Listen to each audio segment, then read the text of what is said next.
Give me 10 minutes and I'll show you how to take some of those pentatonic scales you've known a long time, how to breathe some new life into them, get some new sounds, get you inspired to play. Here we go.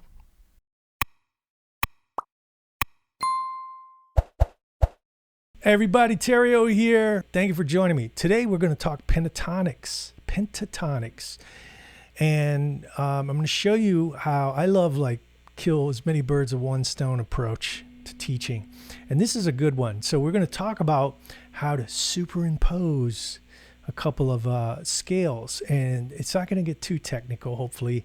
Players like John Scofield, Scott Henderson, Mike Stern, modern jazz. I wouldn't call those guys modern anymore, but yeah, those sounds.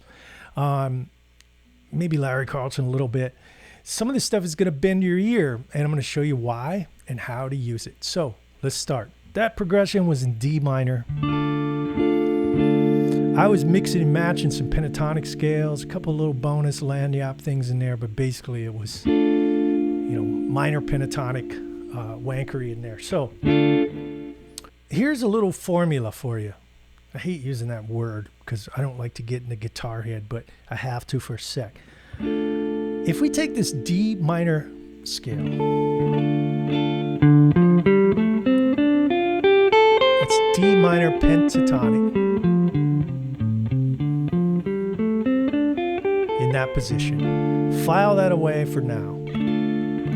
Here's your first little substitution.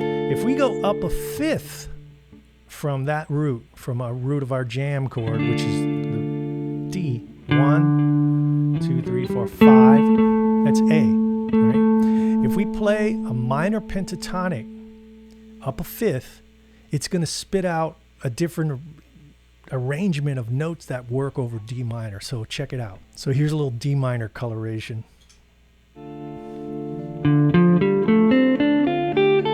That's D minor.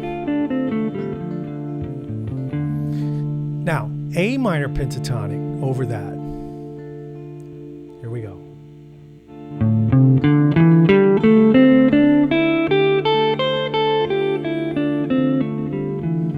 Ooh, let's twist your ear a little bit. Why does that work? It's pretty simple when you analyze it.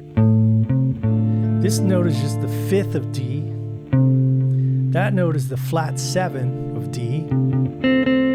Those are common with the D minor pentatonic. This note is the root, of course. That note is the ninth, the ninth of D minor. That's a color tone. That note is the fourth. No big deal. That's in D minor pentatonic. That's the fifth. And we're back up. Flat 7, root, ninth. So that's the sweet. It sweetens the pot just by using this shape. Now, as guitar players, we have these little, fingerings worked out in licks. We can use those to some degree. For instance, if I took my little Jimmy Page tested box pattern, it works over D. What doesn't work if you try to play a blues scale, an A minor blues scale with the flat 5 will not work. Check it out.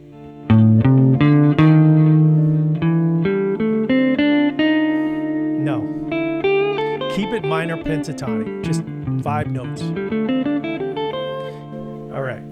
Here's the second one. If we go up a whole step from the root of our primary root chord, we can play a minor pentatonic on that. So D minor, that would be E minor pentatonic. And we'll use this same shape that I told you to file away. E minor. What does that sound like?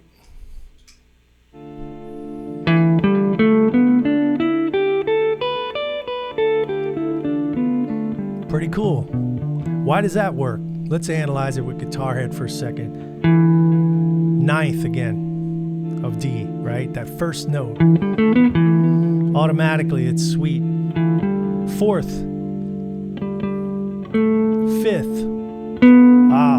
major sixth. That's the major sixth of D minor, which some of you may know, that's Dorian a mile away. So it gives us Dorian.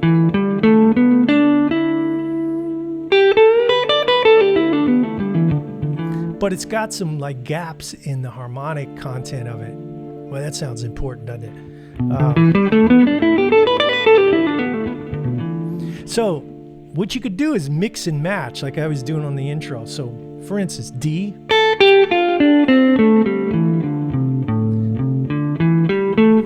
A, it's real subtle. Those are subtle. Again, D, A, D, A. See how I'm doing that? You could even use the Jimmy Page thing in E over this.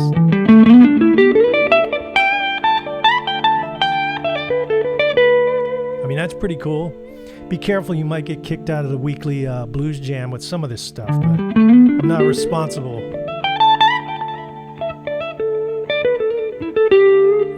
See, you know, within reason, you could play like a couple of bluesy licks.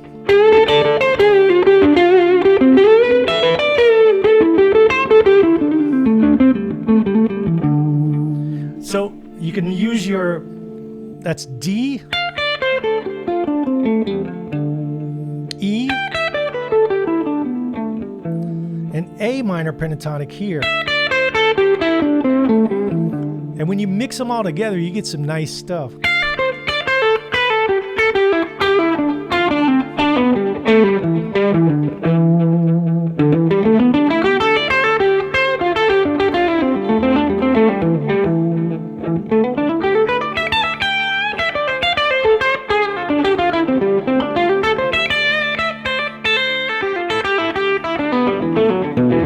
Whoops. Mostly pentatonic, except for that major third. So you can also use like some sequences, you know.